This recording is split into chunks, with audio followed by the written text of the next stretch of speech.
ব্যথা বেদনার পরে ফিরে আসনি তুমি আপন ঘরে।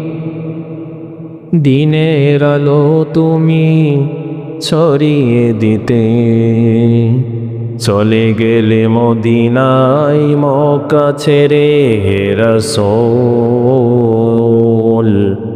তোমাকে ভুলি আমি কেমন করে, কে না কে দিন কায়েমের কাজে নিজেকে দিয়েছ বিলিয়ে। তায়েফের কাফেরেরা চিনল না সে আলো, দুষ্ট লোকেদের পিছু দিল লিলিয়ে। শত বেদনার পরে তাও তুমি রাসূল ভুলে গেলে না তাদেরকে হে রাসূল। তোমাকে ভুলি আমি কেমন করে।